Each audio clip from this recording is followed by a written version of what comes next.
प्रिय बिहार वासियों, 79वें स्वतंत्रता दिवस के पावन अवसर पर मैं समस्त बिहार वासियों को हार्दिक बधाई देता हूं।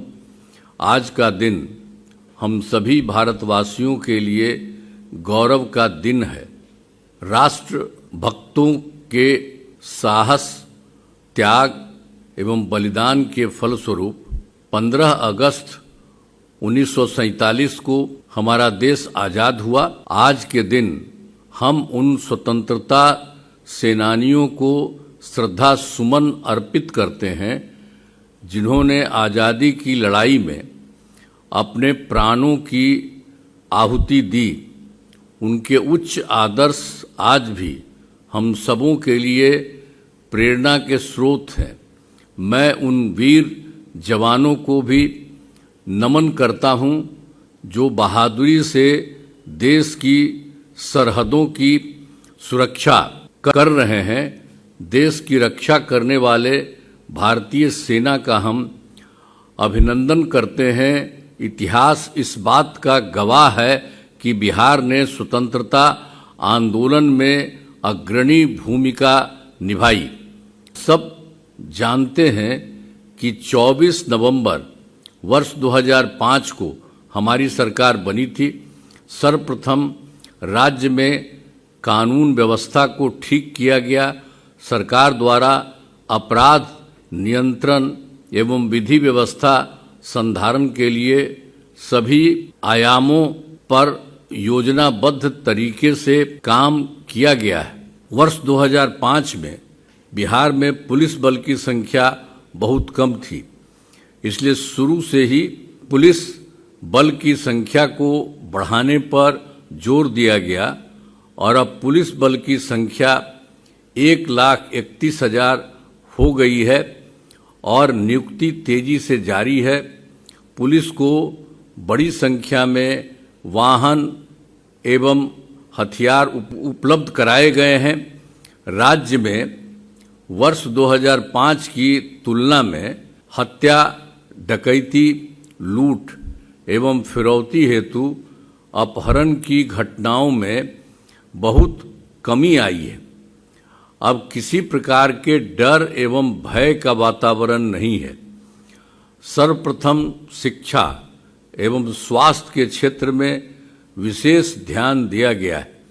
पहले बहुत कम स्कूल थे और शिक्षकों की काफ़ी कमी थी, जिसके कारण स्कूलों में ठीक से पढ़ाई नहीं होती थी। बड़ी संख्या में नए स्कूल खोले और नियोजित शिक्षकों की बहाली की गई। शिक्षा को बढ़ावा देने हेतु लड़के लड़कियों के लिए पोशाक एवं साइकिल योजना चलाई। सभी पंचायतों में उच्च माध्यमिक विद्यालय 10+2 स्कूल खोले गए। लड़कियों को 12वीं पास करने पर 25,000 रुपये तथा ग्रेजुएट पास होने पर 50,000 रुपये की राशि दी जा रही है।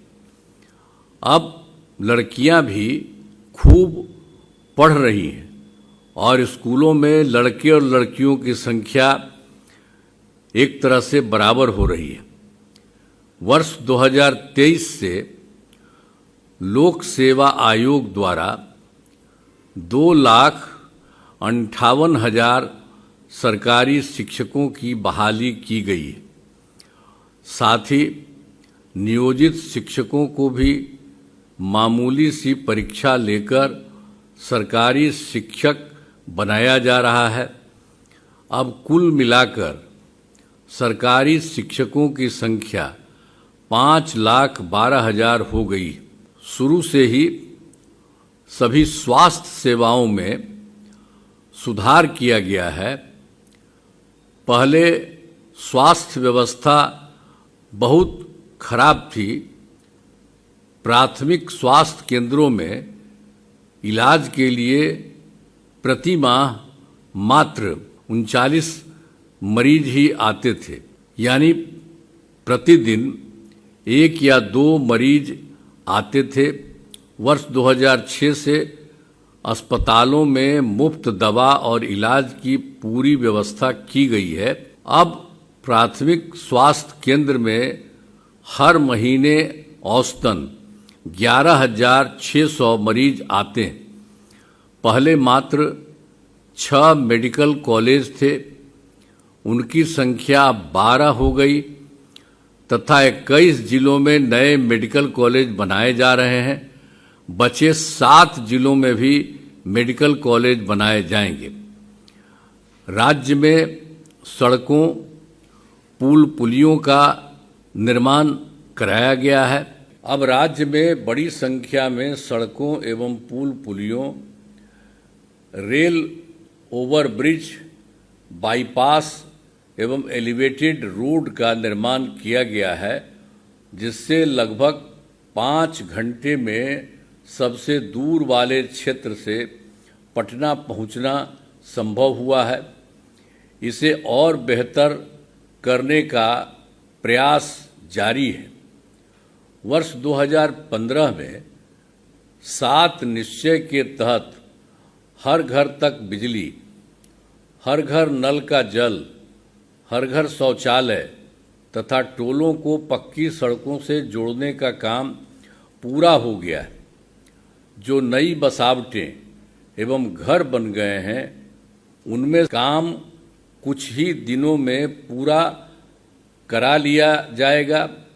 वर्ष 2020 से 7 निश्चय 2 के तहत सभी योजनाओं पर काम चल रहा है, जिनमें ग्रामीण सोलर स्ट्रीट लाइट, हर खेत तक सिंचाई का पानी, टेली मेडिसिन, बाल हृदय योजनाओं पर तेजी से काम चल रहा है। शुरू से ही युवाओं को सरकारी नौकरी एवं रोजगार उपलब्ध कराया जा रहा है।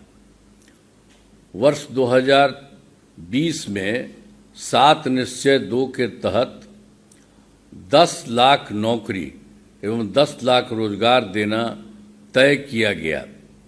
सरकार इस पर लगातार काम कर रही है और वर्तमान तक लगभग 10 लाख युवाओं को सरकारी नौकरी दी जा चुकी है।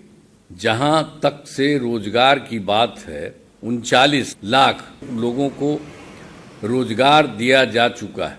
चुनाव से पहले ही 50 लाख से अधिक सरकारी नौकरी एवं रोजगार दे दिया जाएगा। अगले 5 वर्षों में 1 करोड़ युवाओं को नौकरी एवं रोजगार देना तय किया गया है। महिला सशक्तिकरण पर जोर दिया गया है। वर्ष 2006 में पंचायती राज संस्थाओं एवं वर्ष 2007 में नगर निकायों में महिलाओं के लिए 50% आरक्षण से शुरुआत की गई। अब तक 4 चुनाव हो चुके हैं। बड़ी संख्या में महिलाएं चुनकर आ रही हैं। वर्ष 2013 से पुलिस में महिलाओं के लिए 35% आरक्षण दिया।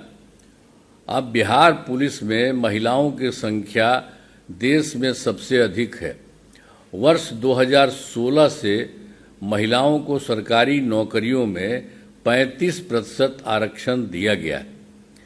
पहले बिहार में स्वयं सहायता समूह की संख्या बहुत कम थी। वर्ष 2006 में विश्व बैंक से कर्ज लेकर राज्य में स्वयं सहायता समूह का गठन किया, जिसे जीविका नाम दिया। अब स्वयं सहायता समूह की संख्या लगभग 11 लाख हो गई है, जिसमें जीविका दीदियां की संख्या 1 करोड़ 40 लाख हो गई है। वर्ष 2024 से शहरी क्षेत्रों में भी स्वयं सहायता समूह का गठन हो रहा है, जिनकी संख्या 37,000 हो गई है, जिसमें लगभग 3,85,000 जीविका दीदियां हैं। इनका गठन लगातार जारी है।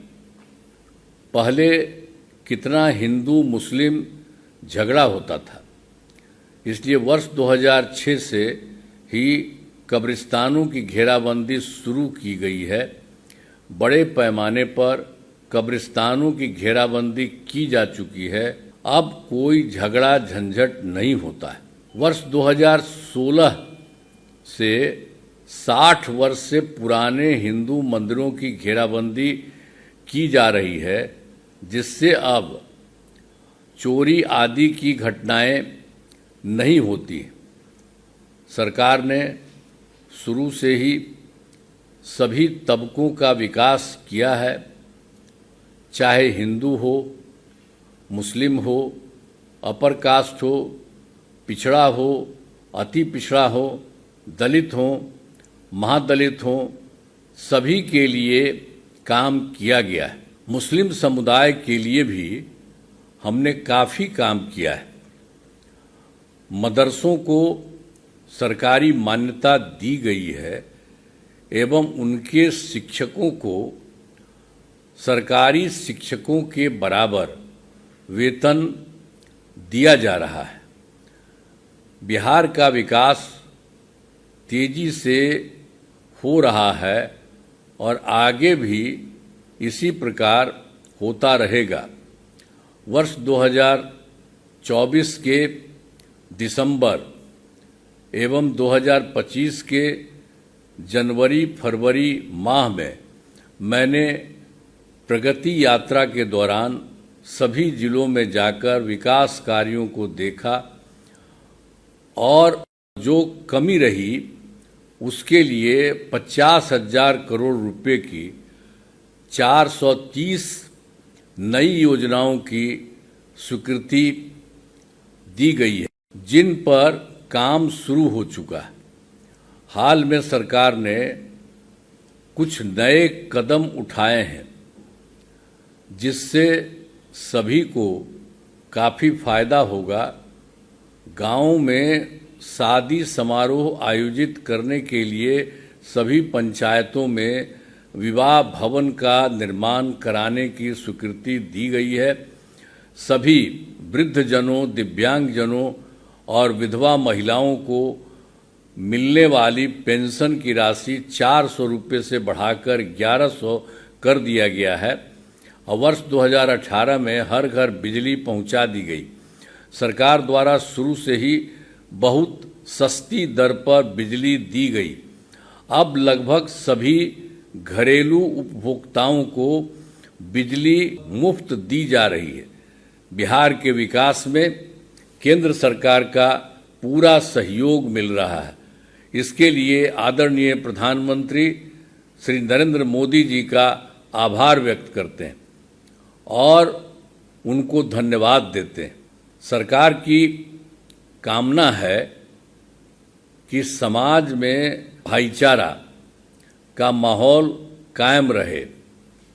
सभी चुनौतियों के बावजूद हमारा राज्य प्रगति के पथ पर अग्रसर है। हमारा अतीत गौरवशाली और विरासत समृद्ध है। आइए स्वतंत्रता दिवस के शुभ अवसर पर हम सब यह संकल्प लें कि बिहार को विकसित राज्य बनाने में अपना सहयोग प्रदान करेंगे। इस अवसर पर एक बार पुनः सभी बिहारवासियों को शुभकामनाएं देता हूं। जय हिंद, जय हिंद, जय हिंद।